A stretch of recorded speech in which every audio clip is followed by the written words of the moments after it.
Buenas noches. Hello, hello, wherever you are. Good morning, good afternoon. Um,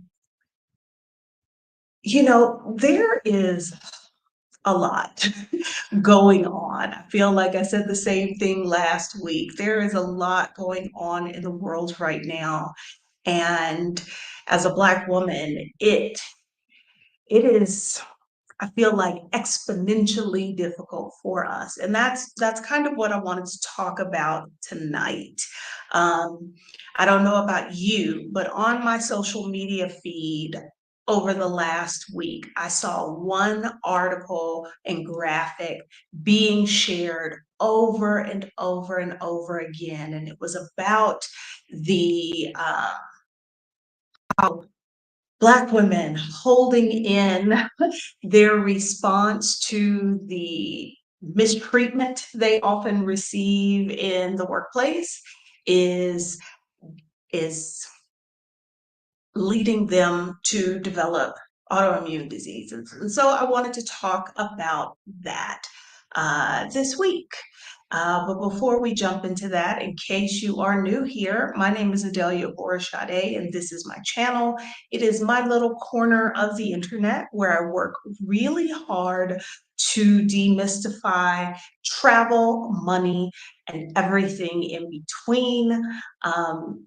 We talk about travel, money, and we talk about subjects like the one we're going to talk about tonight, which at its root is about helping you live your best life. That is something that I have been dedicated to since over the last, I guess, 9 years, wherein I took control of my life and started to live a life on purpose and not by default. And so that's also something we talk about here on the channel. So if you're joining us for the first time, welcome, welcome. If you are an OG member of the Picky Girl Nation, glad to have you here. I see the folks in the chat. Thank y'all for joining me. I hope you are having a good evening, a good day, wherever you are. And I suspect that pretty much all of us probably have a story that we could share on this topic. Um, you know, when we look at the impact of stress and what it really costs us as Black women, um, even we'll broaden this a little bit and talk about the fact that women, all women just about are stressed. I was reading an article that said that women aged 35 to 54 have stress levels 50% higher than men. Um, there is not, I don't really associate, there are not men in my life at this moment, but when there was a man in my life, I can tell you, I was always stressed, and that man seemed to be living the easiest life around. He never felt the stressors that I felt. So personally, that sounds about right to me. Um, and in this article, it talked about men experience stress differently than women do. They are much more able to disassociate, but because of the way our society socializes women and the expectations it has for women, um, we don't dissociate like that. We actually internalize stress more, which then leads to more physical and mental issues, while men tend to, like, externalize stress. And we all know. So it's not just Black women that are stressed or women of color that are stressed. We're all out here stressed. But the thing that struck me about so many women sharing that article on social media is it kind of confirmed what I always suspected, and I imagine a lot of you have suspected it as well, we know that stress is not good for the body. You know, we are not supposed to be, our body has certain ways it reacts to stress to help us make it through a stressful moment. But like chronic stress, like unending stress, that that is not good for anybody. Um, Chronic, this is one of the things it said in the article, chronic sociological stress has been associated with several adverse health outcomes. Black women report higher levels of psychological stress than Black women and carry a disproportionate burden of chronic conditions associated with that psychological stress. Research also suggests that in addition to the regular stressors that we all have as women, Black women also get to experience race and gender related stress in a different way than their white counterparts. Again, I don't know about y'all, but this part did not shock me. Now, what did what I did really find interesting is they got into, y'all know, they don't do a whole lot of research on women because folks historically have just seen women as small men and they assume whatever they study in men, the same is true in us. And so I think this study, it was done by Stanford, and I've linked in the description um, two articles, the one that I saw everybody sharing online, as well as the one from Stanford. And what else did I link? There's a third link there that I can't remember off the top of my head. But one of the things that I found interesting was that there's only recently been any kind of research, and not a whole lot of it, that particularly looks at Black women and our particular issues. The top stressors identified in the focus group um, this is what I found interesting.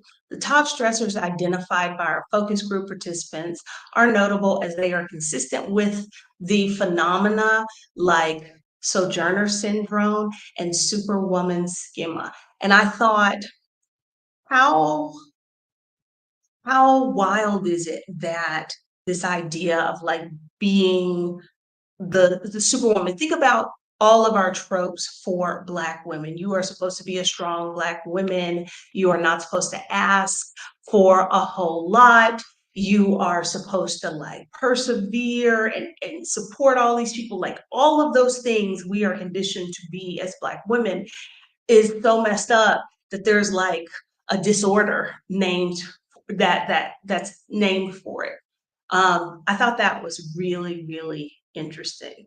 But when they looked at what were the things that were stressing Black women out, it was this idea that they had to be strong, self-reliant, self-sacrificing, having to take on the caretaker role, sometimes having that caretaker role thrust upon them.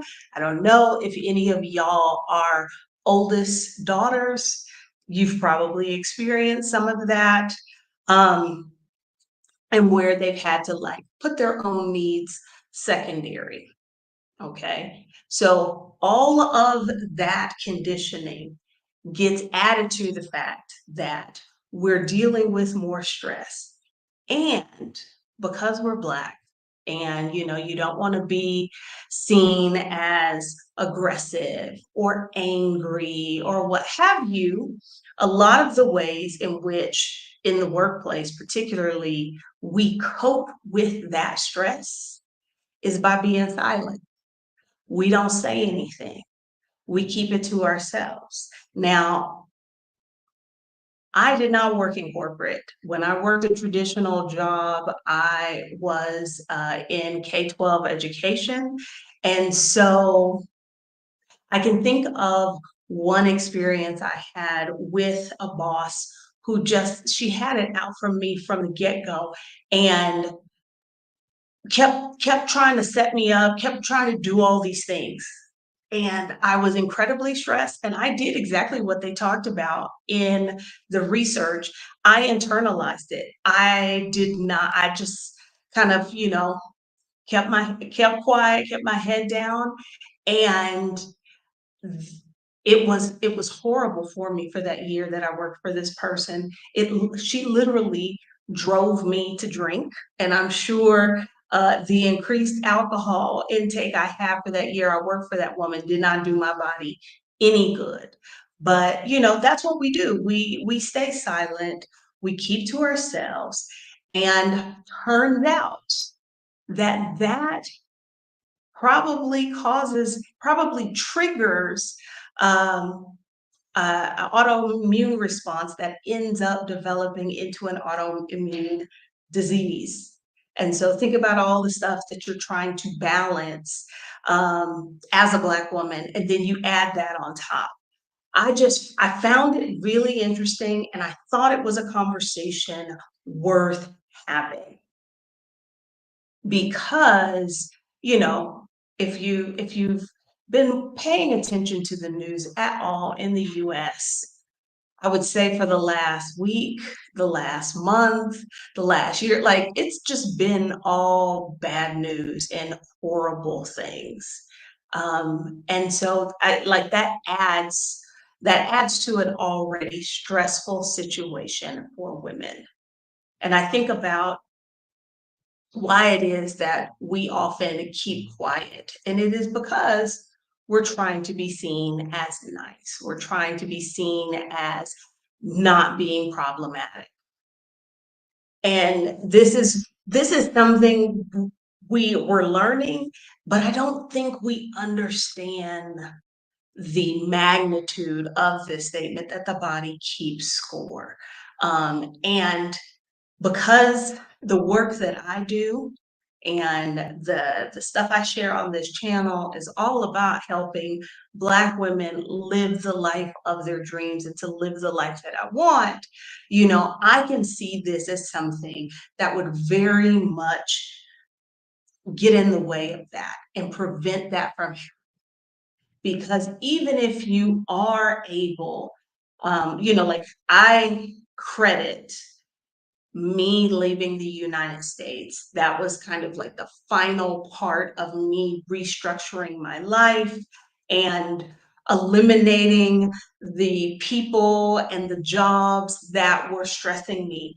Um, Everybody who knew me then versus who know me now talk about the difference that they can see. And so I can only imagine what that has done for my health. Um, you know, so I don't know. Y'all, is any of this, have you all had any experience with this sort of thing? Let me know. If you're here live, you can drop a comment in the chat. If you are watching the replay, feel free to leave a comment as well. And when we talk about stress, I think, you know, because we tend to be responsible for so much at our jobs, in our home life, children, siblings, parents. A lot of you might be involved in organizations where you take on leadership roles there, where you're probably not getting paid, but that doesn't mean that there's still not the same or some level of stress there. So, all having stress and not dealing with it, just internalizing it. We're talking about anxiety, depression, digestive problems, headache, muscle tension and pain. That was mine. I remember going to a masseuse, and I went back. It took, first of all, it took years before I ever went to a masseuse and they were able to actually like do the whole massage and not just work out the knots that were in my neck and my back. But this one time I went to a masseuse And literally the next week, I had a gift card. So I went to another masseuse. And the woman, as she is massaging me, is talking about how she was like, "You must have a very stressful job." And I was like, "Girl, I just got a massage last week." And the way she went, and her eyes kind of bugged out a little bit, like I don't know what you're doing in your life, but you need to change something. Um, so, heart disease, heart attack, high blood pressure, stroke, sleeping problems, weight gain, issues with memory, focus, and of course, autoimmune diseases. And we're talking about stuff like lupus, fibromyalgia.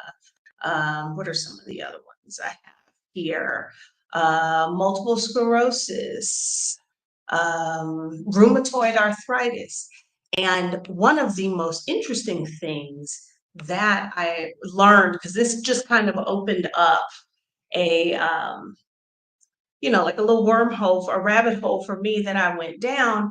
Did y'all know that out of the millions of people in the United States, somewhere between, was it 25 to 50 million people who have autoimmune diseases?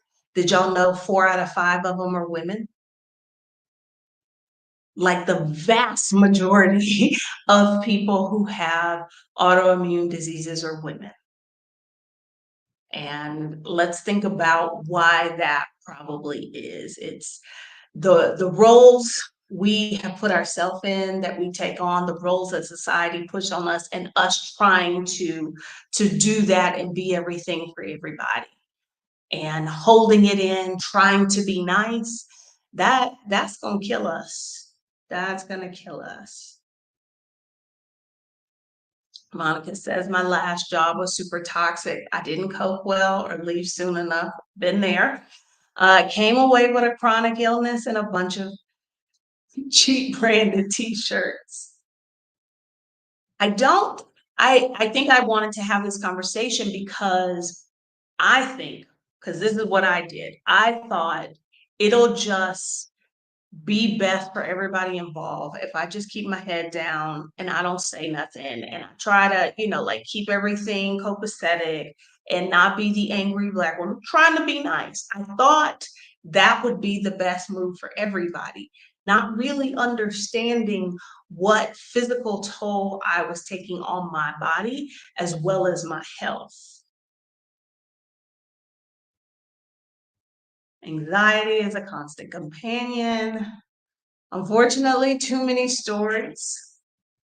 I am glad we are talking about it. And the fact that I saw this story shared so much online told me that this was an experience that a lot of us were having. Alicia, resonating with me. I had irregular sleep for the last year, so much so that I had to start taking melatonin. I've been in Mexico City for several weeks and no need for it. 100%, 100%. I was a former 3-year expat in China who went overseas due to underemployment. After that, I got an MBA and now work in corporate America chasing the highest salary. And are you feeling stressed? Are you dealing with like microaggressions? Because that's something Black women deal with that white women don't. Bottling stress affects our bodies negatively, chronic migraines. Exactly. Oh, CCCA, hair loss, is also an autoimmune disease that affects Black women. 100%, I can see that. I find it just wild, like that I thankfully don't have an autoimmune disorder, but I have a couple of friends who do. And it is through that friendship that I've become kind of aware of how much of somebody's life can be affected by a disease or what have you. And to hear that, like, of all the people in the US who have autoimmune disorders, 4/5 of them are women. That's just mind blowing to me. Like for lupus, it's 9 to 1. So for every one case of a man having lupus, 9 women do. Um, I do not know how to pronounce this one. Jorgen syndrome, for it's 19 to 1 in favor of women. Um, and I feel like it's the things that we do to cope in a system that was not built for us, in a system that villainizes us, and dehumanizes us, like that exacerbates the problem. That exacerbates the problem.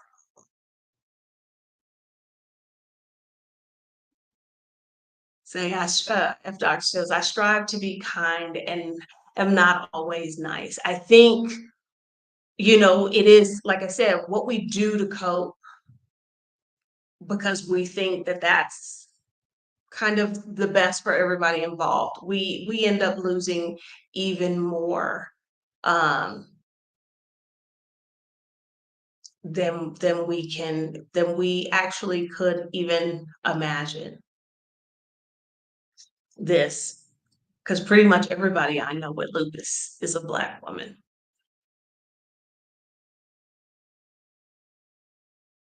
Um, in that Stanford research study, that everybody was sharing about how, um, you know, keeping quiet about that stress leads to autoimmune diseases.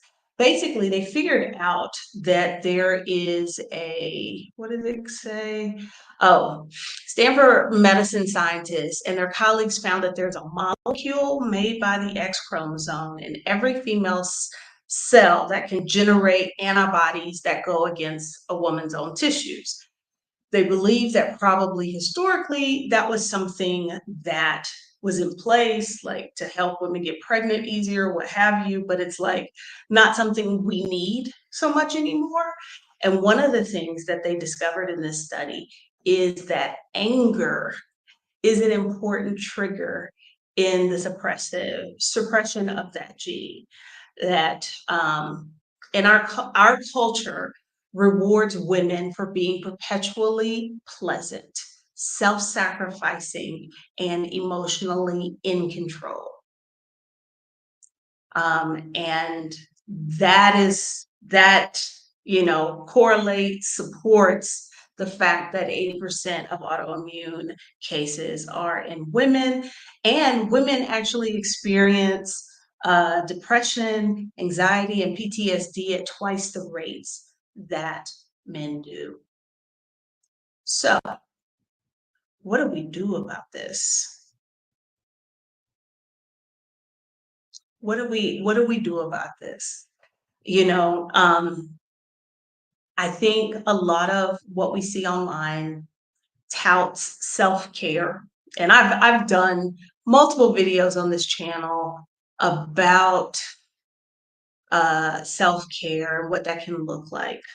But if you are burned out, you're leaving a toxic job or a environment that forced you to keep things bottled up and internalize things, a place that is an unhealthy environment for you.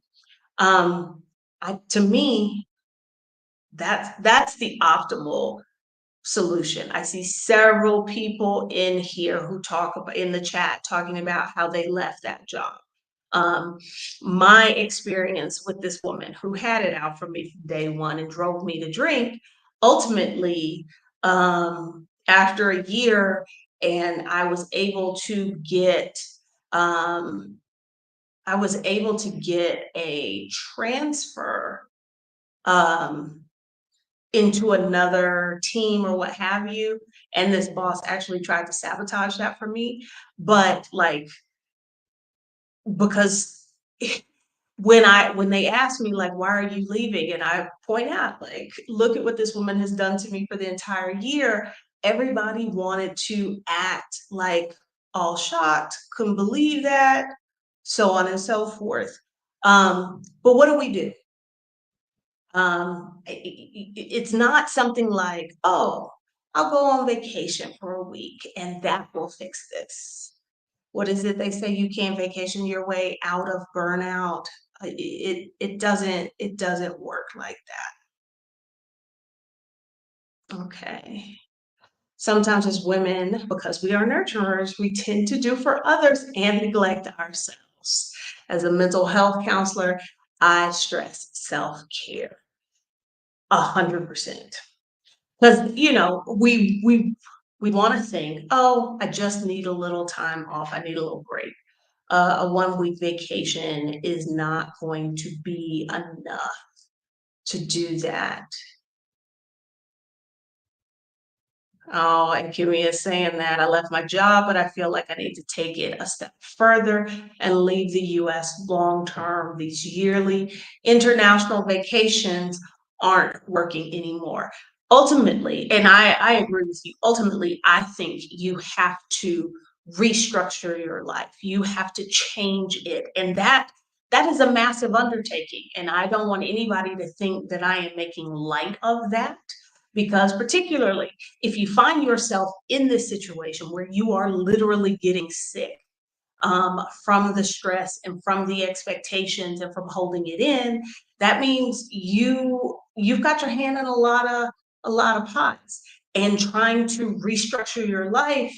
Um, that that takes a lot of effort. So I'm not saying this lightly. However, I can't help but think of Charisse, and I will link to her interview in the discussion in the description when the live is over. Charisse, I think about one of the things Charisse said in her interview with me was that she was somebody stressed, impacting her health so much to the point that she had taken to leaving her will out so that it could be found if she didn't make it through the night. Like that's how bad it got.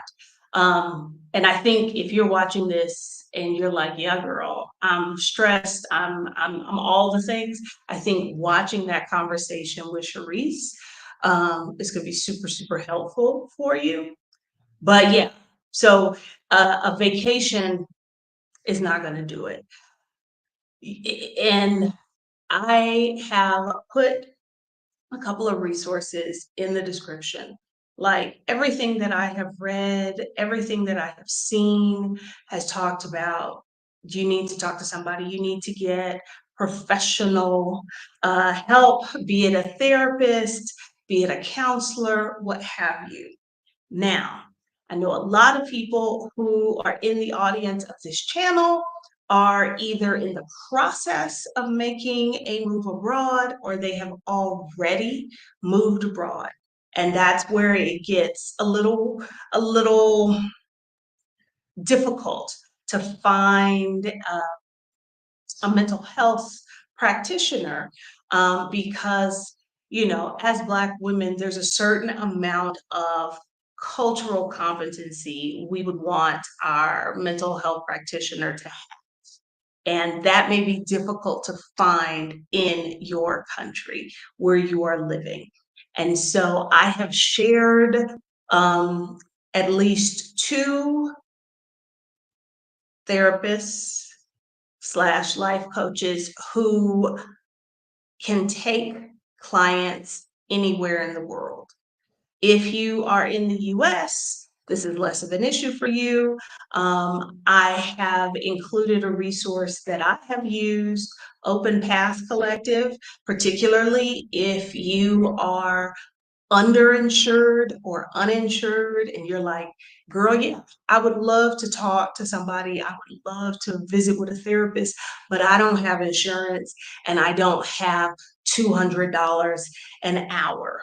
On Open Path, they actually don't take insurance. But you can talk to somebody, I believe it's like $40 to $70 an hour, which is a far more reasonable amount, particularly for folks who don't have insurance or who are underinsured. Um, so how do we fix this? How do we get out of this? How do we move on so that we can live the life that we want? Find somebody, a mental health professional that we can talk to. Like I said, I put some links to that in the description. As who was that earlier? J Jay mentioned self-care. Developing self-care practices, such as like, you know, exercise, getting physical, moving around, looking at our diet, getting rest. I cannot say enough about the importance of rest.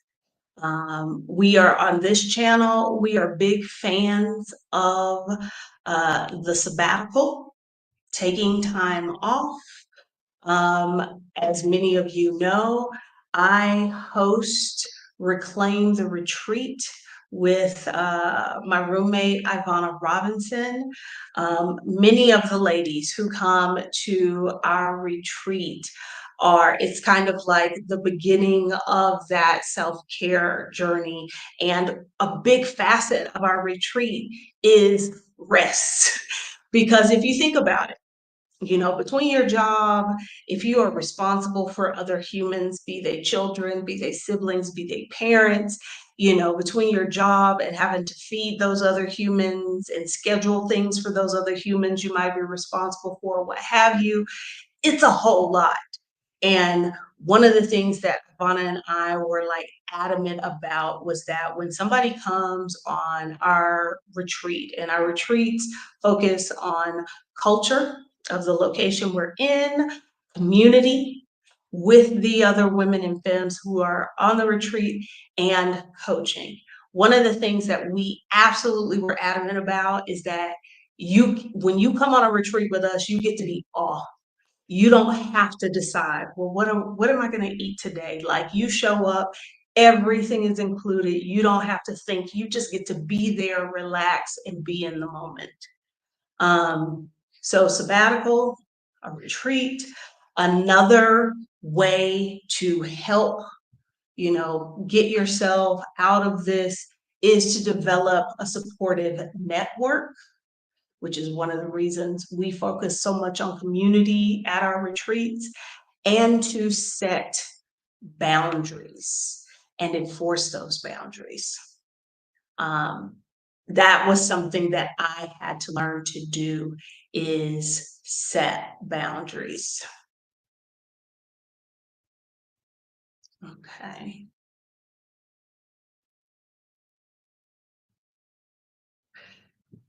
I'm glad you mentioned this, Aileen.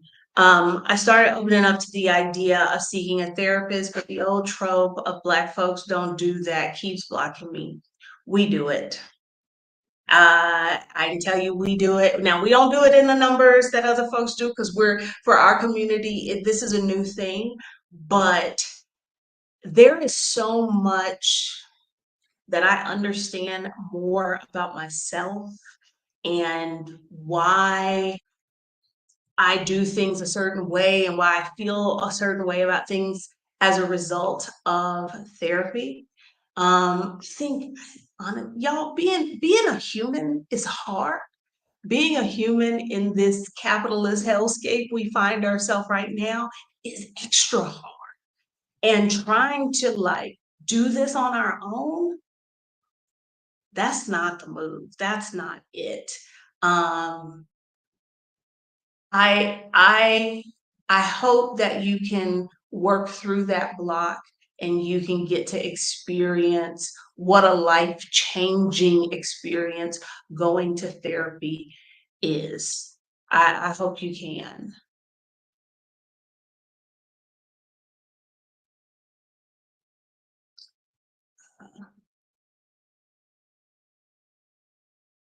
Oh, Monica, my therapist is a big part. While I'm still here, things got dark in 2019. I highly encourage the help of a good therapist.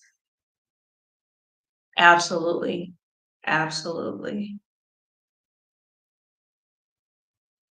I kind of feel like therapy is the ultimate expression of self-care. Um, I really do. Okay. So we talked about what are some things we can do if you heard something tonight and you were like, oh yeah, that's me. Um, Finding someone to talk to, a professional. Again, if you are somebody who actually has great insurance, use those benefits. But I know how insurance be in the United States. So many of you might have insurance, but the mental health um, part of it is lacking. That's where somebody like Open Path comes in, or maybe you don't have any insurance at all.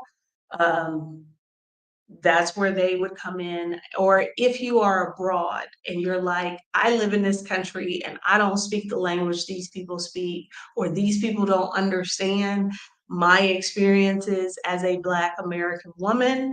I've included the information for two Black women. One is American, one is a Brit, but they do both see people around the world. Setting boundaries, we talked about. Oh, okay. And there are also some books to help with all of these things. Uh, and I've listed them in the description. Of course, Tricia Hersey's Rest is Resistant. Um, there's a book called Set Boundaries, Find Peace, A Guide to Reclaiming Yourself by Nedra Glover Tawwab. There's another book I think is a great read. I'm Not Yelling, A Black Woman's Guide to Navigating the Workplace by Elizabeth Leiba.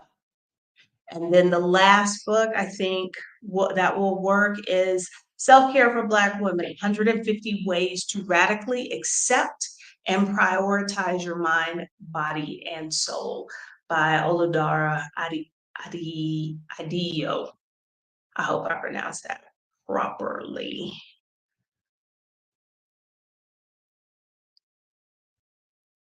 My therapist holds up mirror when I don't want to look at myself. I thought I had strong boundaries, and she told me they weren't strong or consistent enough. And she was right.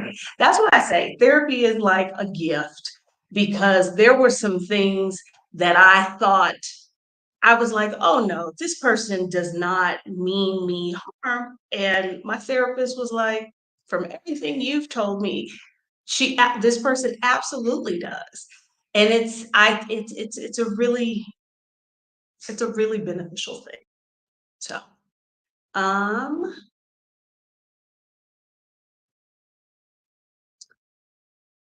but if I like I said, I wanted to have this conversation this week because I saw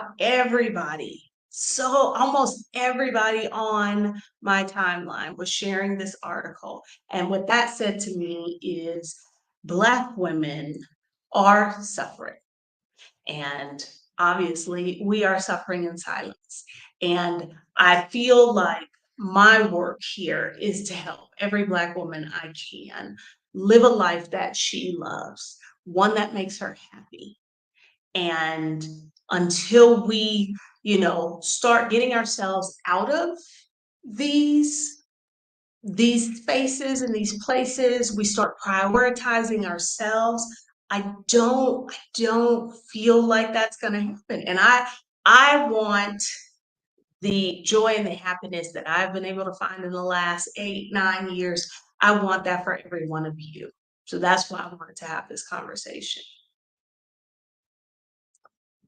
Taylor, You are seeing, hon. I have connective tissue disease trying to heal. It's a long road. Grateful for this conversation. All right, y'all. That is all I have tonight.